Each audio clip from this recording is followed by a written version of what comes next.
মৰমৰ ছাত্ৰ-ছাত্ৰীসকল তোমালোকৰ সকলোৰে এটিকৈ মৰমৰ চেনেল মেথছ এডুকেশ্যনলৈ তোমালোক সকলোকে স্বাগতম জনাইছোঁ। যোৱাটো ক্লাছত ইতিমধ্যে আমি দশম শ্ৰেণীৰ চেপ্টাৰ 6ৰ সদৃশ চিত্ৰ সম্পৰ্কে আলোচনা কৰিছিলোঁ। আজিৰ এই ভিডিঅ'টিত কেইটামান বেছিক টাৰ্ম, যিকেইটা টাৰ্ম নহ'লে আচলতে জ্যামিতি কৰাটো সম্ভৱ নহয়, তেনেকুৱা কেইটামান টাৰ্ম আৰু আমাৰ কিতাপত থকা 6.1 থিয়ৰমটোৰ প্ৰমাণ তোমালোকৰ বাবে আগবঢ়াম। গতিকে বৰ বেছি পলম নকৰি আমি একেবাৰে বেছিক টাৰ্মকেইটা প্ৰথম শিকিবলৈ বাবে চেষ্টা কৰোঁ। সদৃশ চিত্ৰ সম্পৰ্কে আমি যিটো ভিডিঅ' বনাইছিলোঁ সেই ভিডিঅ'টোৰ লিংক ইতিমধ্যে মই ইয়াত দি ৰাখিছোঁ। গতিকে তোমালোকে সদৃশ চিত্ৰ সম্পৰ্কে ইয়াতে চাব পাৰিবা। আজি আমি দ্বিতীয় ভিডিঅ'টোলৈ আগবাঢ়িছোঁ। একেবাৰে প্ৰথম টাৰ্মটো আমাৰ বাবে হৈছে ত্ৰিভুজৰ মধ্যমা। ত্ৰিভুজ এটাৰ মধ্যমা বুলি ক'লে আমি আচলতে কি বুজোঁ? পোনপ্ৰথমতে যদি কোৱা হয় মধ্যমা, ইয়াৰ ইংলিছ টাৰ্মটো হৈছে মিডিয়ান। মধ্যমা মানে হৈছে যে কোনোবা এটা ত্ৰিভুজৰ যিকোনো এটা শীৰ্ষবিন্দুৰ পৰা বিপৰীত বাহুৰ মধ্যবিন্দুলৈ টনা ৰেখাখণ্ডডালক আমি কি বুলি ক'ব পাৰোঁ? আমাৰ মধ্যমা। The line segment drawn from any vertex to the midpoint of the opposite side called the median. Simple কথাটো কেনেকুৱা কৈছে যে কোনোবা এটা ট্ৰাইংগলৰ কথা যদি মই কওঁ, যিকোনো এটা ট্ৰাইংগল মই বিবেচনা কৰিব পাৰোঁ। মোৰ বাবে লৈছোঁ আমাৰ বাবে ABC এটা ট্ৰাইংগল। এতিয়া এই ABC নামৰ ট্ৰাইংগলটোৰ ক্ষেত্ৰত মই যদি বিবেচনা কৰোঁ আমাৰ যে এই BC ৰেখাখণ্ডডালৰ মধ্যবিন্দুটো যদি মই কওঁ ইয়াত M, তেতিয়াহ'লে এই এ বিন্দুৰ পৰা BC লৈ সংযোগ কৰা যিডাল ৰেখাখণ্ড, এই ৰেখাখণ্ডডালক আমি কি বুলি ক'ব পাৰিম? আমাৰ বাবে মধ্যমা। একদম সহজ কথা, একেবাৰে সহজ কথা আমি বুজিবলৈ ভেৰি ইজি কৈছোঁ মই কথাটো, যে যিকোনো এটা শীৰ্ষবিন্দুৰ পৰা বিপৰীত বাহুৰ মধ্যবিন্দুলৈ টনা midpoint of the opposite side, the line segment drawn from any vertex to the midpoint of the opposite side call the median of the triangle. এতিয়া এই মিডিয়ানডাল বিভিন্ন ধৰণৰ হ'ব পাৰে। যেনেকৈ এই ট্ৰাইংগলটোৰ কাৰণে মই বেকাকৈ এটা ট্ৰাইংগল আঁকিলোঁ। বেকাকৈ অঁকা ট্ৰাইংগলটোৰ ক্ষেত্ৰত আমাৰ কাৰণে এই শীৰ্ষবিন্দুটোৰ কথা যদি মই বিবেচনা কৰোঁ, তেতিয়াহ'লে ইয়াৰ মধ্যবিন্দুটো বিপৰীত বাহুৰ মধ্যবিন্দুটো হৈছে আমাৰ বাবে এইটো মই ইয়াত বিবেচনা কৰিছোঁ। তেতিয়াহ'লে এই শীৰ্ষবিন্দুটোৰ পৰা বিপৰীত বাহুলৈ টনা এই ৰেখাখণ্ডডালক আমি কি বুলি ক'ম? মধ্যমা বুলি ক'ম। এইটো হৈছে আমাৰ মধ্যমাৰ চৰ্ত। এতিয়া নেক্সট চৰ্তটোলৈ মই গৈছোঁ। নেক্সট চৰ্তটো হৈছে আমাৰ বাবে অল্টিটিউড বা উন্নতি। ত্ৰিভুজ এটাৰ উন্নতি আটাইতকৈ এটা প্ৰয়োজনীয় এটা টাৰ্ম। উন্নতি মানে কি? যে ত্ৰিভুজ এটাৰ যিকোনো এটা শীৰ্ষবিন্দুৰ পৰা বিপৰীত বাহুৰ পৰা টনা লম্ব ৰেখাখণ্ড, the perpendicular line segment drawn from any vertex to the opposite side. কেনেকুৱা হৈ আছে যে কোনোবা এটা ত্ৰিভুজৰ যিকোনো এটা শীৰ্ষবিন্দুৰ পৰা বিপৰীত বাহুৰ ওপৰত টনা লম্ব ৰেখাখণ্ড কি হ'ব লাগিব? ইয়াত 90 ডিগ্ৰীটো আমাৰ বাবে জৰুৰী। উন্নতি হ'বলৈ হ'লে শীৰ্ষবিন্দুটোৰ পৰা বিপৰীত বাহুৰ ওপৰত কি কৰিব লাগিব? 90 ডিগ্ৰী কোণ সৃষ্টি কৰিব বা লম্ব হিচাপে আঁকিব লাগিব। এই লম্ব ৰেখাখণ্ডডালক আমি কি বুলি ক'ম? ত্ৰিভুজটোৰ উন্নতি। আৰু এই উন্নতি সাপেক্ষে যিডাল বিপৰীত বাহু, সেই বাহুডালকে আমি কি বুলি ক'ম? আমাৰ বাবে ভূমি বুলি কোৱা হ'ব। এইডালক ভূমি বুলি কোৱা হ'ব। ভূমিটোক ইংৰাজীত কোৱা হয় বেছ, আৰু উন্নতিটোক ইংৰাজীত কোৱা হয় অল্টিটিউড। এতিয়া ঘটনাটো হৈছে, যদিহে এনেকুৱা এটা ত্ৰিভুজৰ কথা বিবেচনা কৰোঁ, বেকাকৈ আঁকিছোঁ এটা ত্ৰিভুজ, তোমালোকে যদি খুব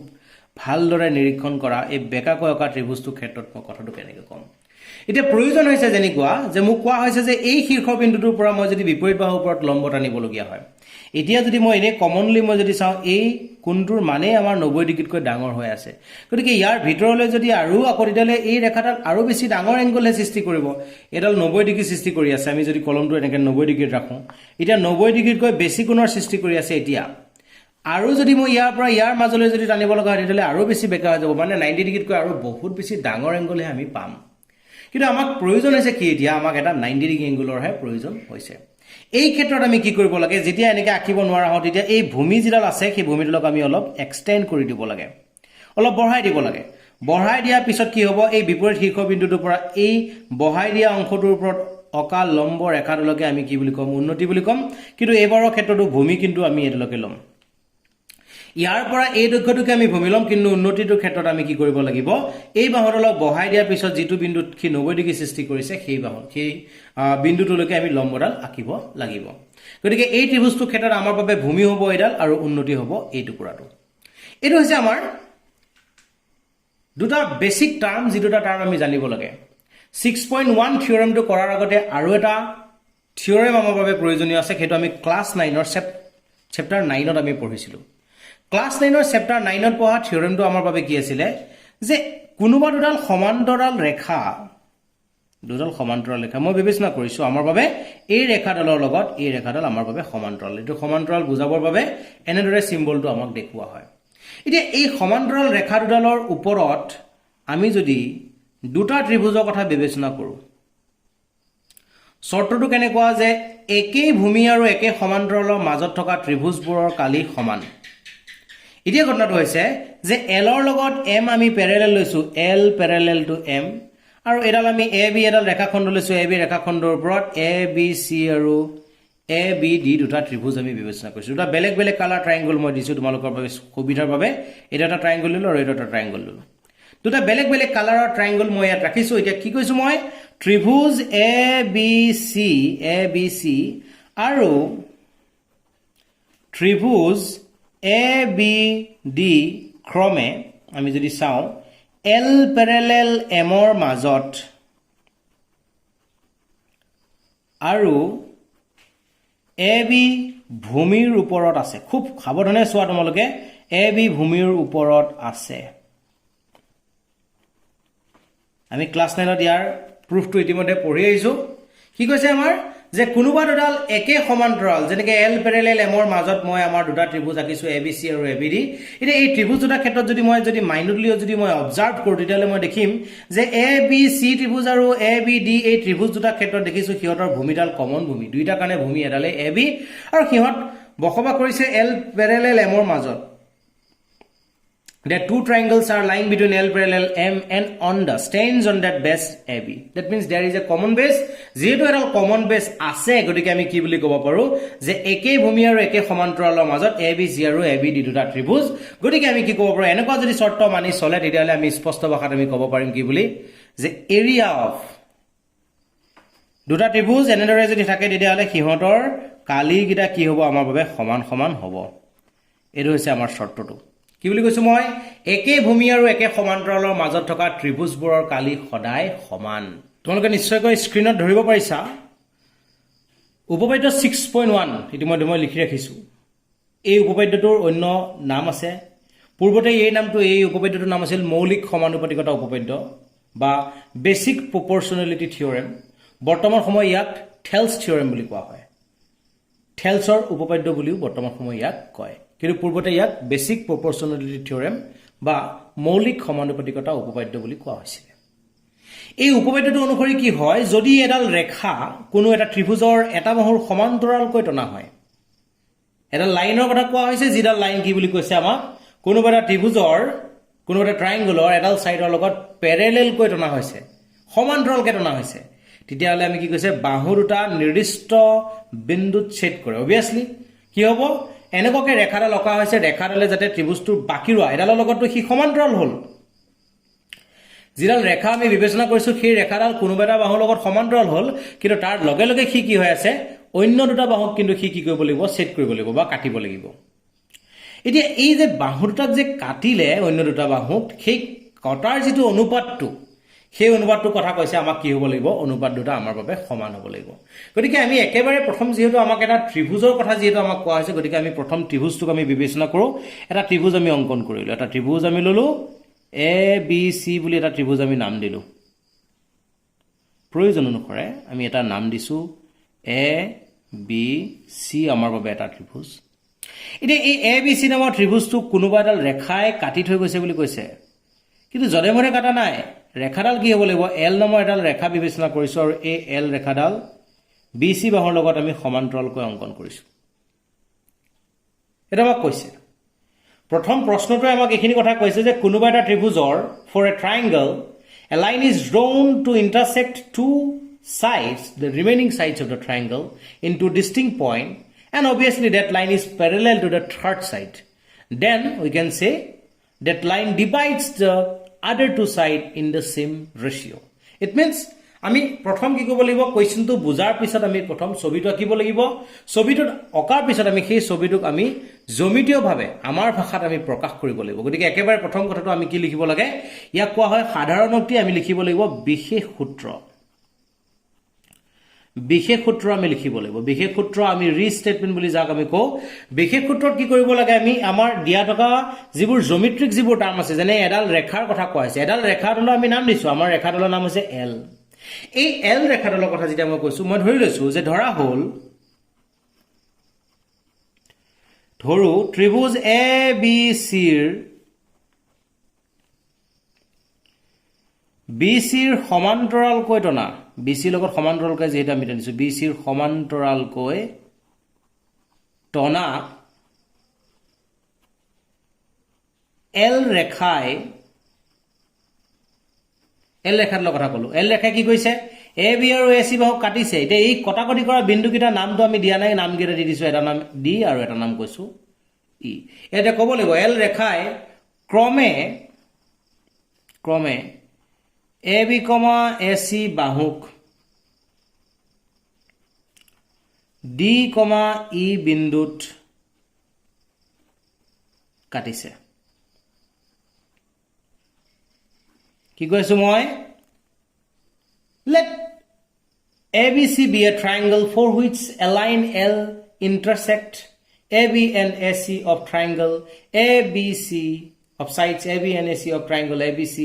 in the point D and E such that L parallel to BC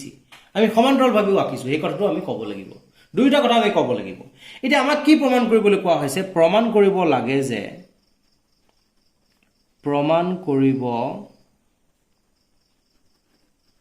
লাগে যে কি প্ৰমাণ কৰিম আমি যে এই যে D নামৰ বিন্দুটোত যে AB নামৰ ৰেখাখণ্ডক যে ইন্টাৰসেক্ট কৰিলে এই D নামৰ বিন্দুটোত আমি কি কৈছো AB নামৰ ৰেখাখণ্ড দুটা অংশত ভাগ হ'ল এটা অংশ AD আনটো অংশ হৈছে DB একেদৰে আমি ক'ব পাৰো E নামৰ বিন্দুটোৱে AC নামৰ ৰেখাখণ্ডটোক এটা অংশ বনাইছে AE আৰু আনটো অংশ হৈছে EC এটা প্ৰশ্ন মোক ক'ব বিচাৰি আছে কি বুলি যে এই যে আমি অংশ দুটা পাইছো সেই অংশ দুটাৰ যেটো অনুপাত হ'ব সেই অনুপাতটো আমাৰ বাবে সমান বুলি আমি প্ৰমাণ কৰিব লাগে অৰ্থাৎ আমাৰ অনুপাত দুটা এটা অনুপাত হৈছে আমাৰ বাবে AD by DB আৰু আনটো অনুপাত হৈছে আমাৰ বাবে AE by EC এই কোয়ান্টিটি দুটা এই যে মান কিটা যে পাম AD DB ৰে হৰণ কৰাৰ পিছত যে কিবা এটা যে মান পাম বা অনুপাতটোৰ কিবা এটা যে মান যে ওলাব সেই মানটো আমি সমান বুলি প্ৰমাণ কৰিব লাগে এতিয়া সমান বুলি প্ৰমাণ কৰিবলৈ যাওঁতে এতিয়া আমি কি কৰিব লাগিব আমাৰ পৰ্যায়টো আমি ভালদৰে চাব লাগিব যে কেনেদৰে আমি গলে সুবিধাজনক হ'ব আমি ছবিটো সুন্দৰভাৱে তোমালোকে দেখি আছা সুন্দৰভাৱে মই ছবিটো উলিয়াই ৰাখিছো এতিয়া আমি প্ৰমাণ কৰিব লাগিব এই অংশটো এতিয়া আমি যেটো দেখিছো যে আমাৰ ইয়াত দেখিছো আমি কি হৈ আছে ADE এই ADE নামৰ ত্ৰিভুজটোৰে দুটা অংশ এটা হৈছে AD আৰু আনটো হৈছে AE দুটা অংশ আমি পাই আছো অন্যহাতে DBCE টো আমাৰ বাবে এটা ট্ৰেপিজিয়াম যাৰ অংশ দুটা এটা হৈছে AD প্ৰয়োজন আছে DB প্ৰয়োজন আছে আৰু EC প্ৰয়োজন আছে তো এটা কথা আমি ক্লিয়াৰ কাট গম পালো যে আমাৰ এটা ত্ৰিভুজ আৰু এটা ট্ৰেপিজিয়ামৰ বাহুৰ মাজত সম্পৰ্ক বনাব লাগে আমিতো এটা ত্ৰিভুজ আৰু ট্ৰেপিজিয়ামৰ মাজত বাহুৰ মাজতো সম্পৰ্ক তেনেকৈ পোৱা নাই ত্ৰিভুজৰ লগত ত্ৰিভুজৰ সম্পৰ্ক থাকিব পাৰে ট্ৰেপিজিয়ামৰ লগত ট্ৰেপিজিয়ামৰ থাকিব পাৰে কিন্তু ত্ৰিভুজৰ লগত ট্ৰেপিজিয়াম সম্পৰ্ক বনোৱাটো আমাৰ বাবে কোনো ধৰণৰ সুবিধাজনক নহব যেনে ক্লাস 9 ত আমি সামান্তৰিকৰ লগত ত্ৰিভুজৰ শৰ্ত কালিৰ কিছুমান শৰ্ত শিকিছিলো কিন্তু আমাৰ ইয়াত বাহুৰ অনুপাতৰ কথা কোৱা হৈছে গতিকে আমি সেই শৰ্তবোৰ ইয়াত প্ৰয়োজন সাপেক্ষে আনিব নোৱাৰো এতিয়া যেহেতু আমাক এটা ত্ৰিভুজৰ লগত আমি জানো ত্ৰিভুজৰে সম্পৰ্ক হ'ব পাৰে গতিকে আমি কি কৈছো প্ৰথম ত্ৰিভুজটো আমি ৰেডি কৰি লৈছো যেনে আমাৰ বাবে ত্ৰিভুজটো কি কৈছো মই AD বাহুৰ লগত যেহেতু DB সম্পৰ্ক লাগে গতিকে DB সামৰি লৈ পেলাই মই এটা ত্ৰিভুজ অংকন বনাই লৈছো এটো মোৰ বাবে এটা ত্ৰিভুজ আমি আঁকি লৈছো সুবিধাৰ বাবে তোমালোকৰ লগত মই ইয়াতে দাগ দিছো এটো আমি নিজে বুজিব কাৰণে কমফৰ্টেবল জোনটো মই বনাই লৈছো এটা ত্ৰিভুজ আমি কালাৰ দিছো DBE অন্যহাতে AE লগত যেহেতু EC বাহুৰ লগত সম্পৰ্ক আছে গতিকে আমি দেখিছো সেই EC বাহুৰ লগত লৈ পেলাই আমি অন্যটা ত্ৰিভুজ বিবেচনা কৰিছো এটো আৰু সেই ত্ৰিভুজটোৰ অংশত মই তোমালোকৰ বাবে ৰঙা কলমেৰে দাগ দিছো মই তোমালোকে সুবিধাৰ বাবে তোমালোকে দাগ দিলে চাই নেকি বুজিবলৈ এটা সুবিধা হ'ব আমাৰ তো দুটা বেলেগ বেলেগ ত্ৰিভুজ মই দেখুৱাই দিলো তোমালোকৰ বাবে এটা ত্ৰিভুজৰ লগত ত্ৰিভুজ সম্পৰ্ক বনাব লাগিব যেহেতু মই এখিনিলৈকে ঠিকে ঠিকে গম পালো মই কি কৰিলো অংকন হিচাপত মই পাৰ কৰিছো এটো অংকন আমি নিজাববিকে যেটো কৰিছো আমাক যদি প্ৰশ্নত কৰা থকা নাই আমি নিজে কৰিছো গতিকে ইয়াত লিখিব লাগিব অংকন আৰু তাত মই কি কৰিছো B, E ইফালে আমি কৈছো C, D সংযোগ কৰা হল সংযোগ কৰিলো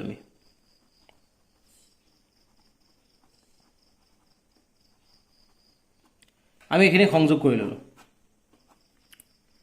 সংযোগ কৰাৰ পিছত এতিয়া কি প্ৰয়োজন আছে আমাৰ যেহেতু আমি আমাৰ বাহুকেইটা সুবিধাজনকভাৱে আমি সংযোগ কৰিলো এতিয়া আমি চাম যে আমাৰ এই ত্ৰিভুজ আৰু এই ত্ৰিভুজ দুটা ত্ৰিভুজৰ মাজত বাহুৰ সম্পৰ্ক লাগে যেনে ADE ত্ৰিভুজৰ পৰা আমাক প্ৰয়োজন আছে ফাৰ্স্ট এ ডি আৰু ডি বি নামৰ বাহু দুটা যেহেতু প্ৰয়োজন আছে এই বাহু দুটাক আমি কেনেদৰে ৰিলেট কৰিব পাৰো এটাৰ লগত আনটো ত্ৰিভুজৰ বাহুৰ সম্পৰ্ক বুলি ক'লে আমি সদায় বুজিব লাগে যেহেতু আমাক অনুপাতৰ কথা কোৱা হৈছে যেনে আমি ত্ৰিভুজৰ বাহুবিলাকৰ সম্পৰ্ক বুলি ক'লে আমাক ক'ব পাৰো যে আমাৰ বাবে ত্ৰিভুজ এটাৰ আটাইবোৰ বাহুৰ যোগফলেই হৈছে ত্ৰিভুজটোৰ পৰিসীমা অৰ্থাৎ আমি যদি কওঁ এ ডি ত্ৰিভুজৰ পৰিসীমা কিমান তেতিয়াহ'লে ক'ব লাগিব A D plus D E plus A একেদৰে তলৰ ত্ৰিভুজটোৰ ক্ষেত্ৰত পৰিসীমাৰ কথা যদি মই কওঁ D B plus B E plus D এতিয়া যেহেতু মোক প্ৰয়োজন আছে A D divided by D B মোক প্ৰয়োজন আছে A D by D B এই ক্ষেত্ৰত মই যদি চাব বিচাৰোঁ তেতিয়াহ'লে এই A D by D B ৰখাই পেলাই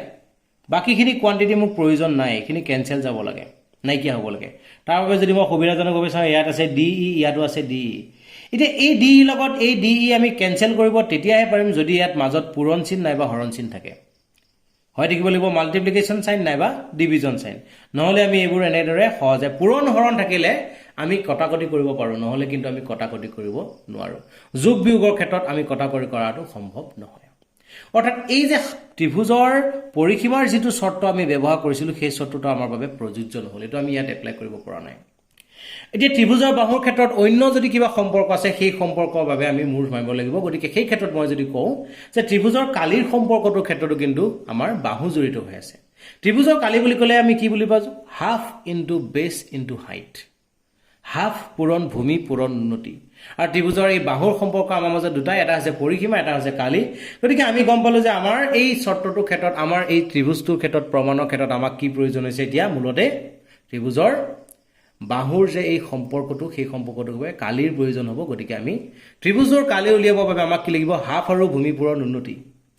ভূমি আমাৰ বাবে ৰেডি হৈ আছে কিন্তু উন্নতি কিন্তু আমি ত্ৰিভুজটোৰ উন্নতি দেখা নাই গতিকে আমি ত্ৰিভুজৰ বাবে উন্নতি কেইডাল অংকন কৰি লোৱাটো প্ৰয়োজন হ'ব তাৰ বাবে তোমালোকক যদি মই কওঁ যে আমাৰ এই এ বি বাহুডালৰ এই দুটা অংশ এটা হৈছে এ ডি আনটো হৈছে ডি বি গতিকে এই এ বি বাহুৰ ওপৰত ই বিন্দুৰ পৰা মই এটা লম্ব টানিছো এই লম্বডালৰ নাম দিছো মই EM একেদৰে AC বাহুৰ ওপৰত D বিন্দুৰ পৰা লম্ব টানিছো সেইডালৰ নাম মই দি দিছো EDN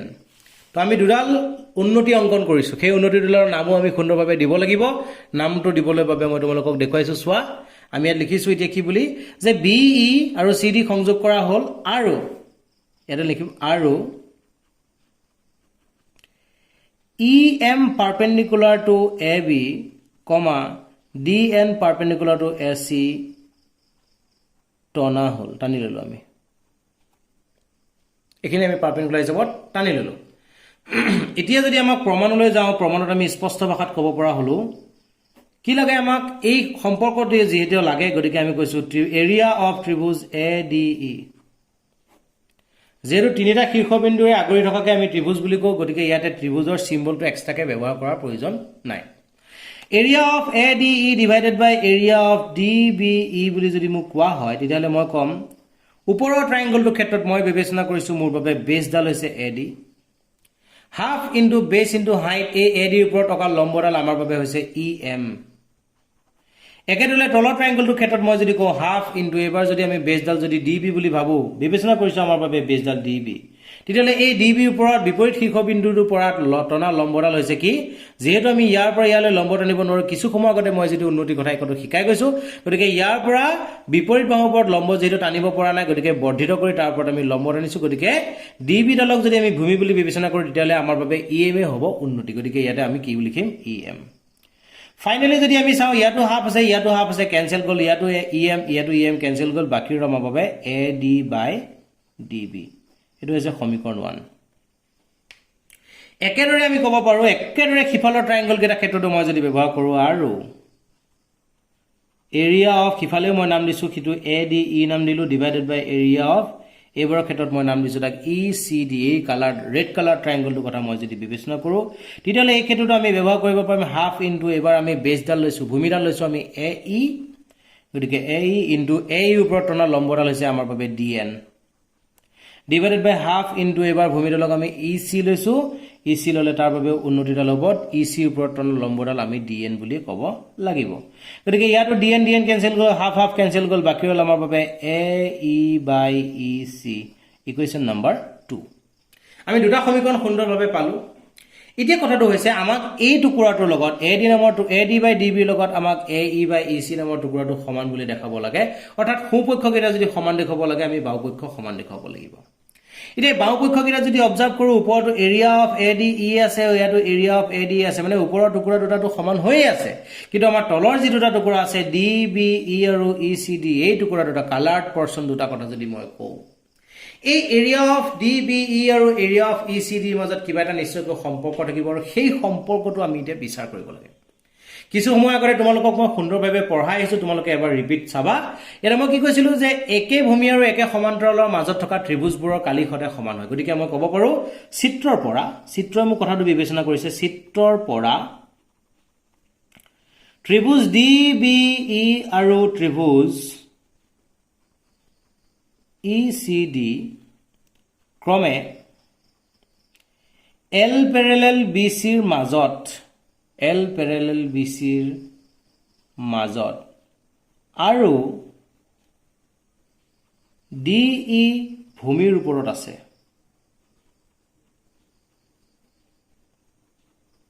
ভূমিৰ ওপৰত আছে তো এটা কথা গম পালো যে আমাৰ বাবে কি হ'ল যে আমাৰ এই ত্ৰিভুজ দুটা যেটা আমি কালাৰ কৰি ৰাখিছো এই কালাৰ কৰা ত্ৰিভুজ দুটা আমাৰ বাবে কি হৈ আছে কাৰ মাজত আছে আমি হেতু কথা সুন্দৰভাৱে প্ৰকাশ কৰি ললো এতিয়া আমি কি বুলি ক'ব পৰা হলো এখিনিত আমি ইয়াত ক'ব পৰা হলো এতেকে